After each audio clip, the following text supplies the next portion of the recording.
कर्नाटक राज्याचे उपमुख्यमंत्री डी.के. शिवकुमार यांनी संविधान विरोधात वक्तव्य केल्याने आमदार शशिकला जोल्ले सह भाजप कार्यकर्ते वतीने निपाणीत साखळी मोर्चा.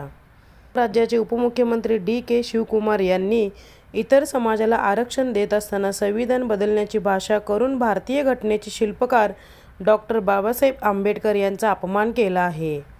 त्यामुळे काँग्रेस सरकारने दलित समाजावर घोर अन्याय करत असून उपमुख्यमंत्री शिवकुमार यांनी आपले विधान त्वरित मागे घेऊन दलितांची माफी मागावी, अन्यथा राज्यात तीव्र आंदोलन करण्यात येईल, असा इशारा आमदार शशिकला जोल्ले यांनी दिला. येथील छत्रपती धर्मवीर संभाजी चौकात निपाणी भाजपच्या वतीने काँग्रेस सरकार विरोधात मानवी साखळीसह डी.के. शिवकुमार यांच्या पुतळ्याचे दहन करून आंदोलन करण्यात आले.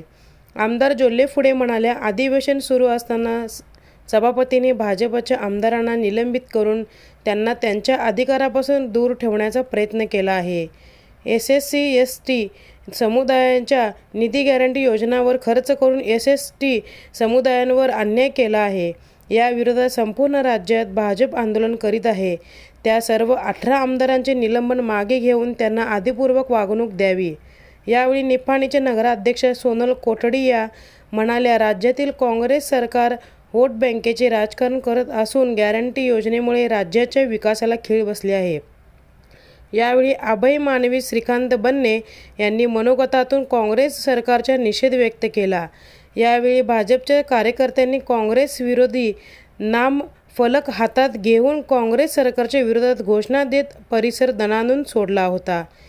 यावेळी उपनगराध्यक्ष संतोष सांगवकर, पी.एल.डी. बँकेचे अध्यक्ष एस. उपाध्यक्ष विजय टवळे, हाल शुगर संचालक राजू गुदेशा, समित सासने, सुनील पाटील, गीता पाटील, बंडा घोरपडे, मधुकर पाटील, सूरज खवरे, शरद जंगटे, प्रणव मानवी, दादाराजे निपाणकर, प्रशांत केस्ती, योगिता घोरपडे, विभावरी खांडगे यांच्यासह नगरसेवक, नगरसेविका व इतर भाजप कार्यकर्ते मोठ्या संख्येने उपस्थित होते.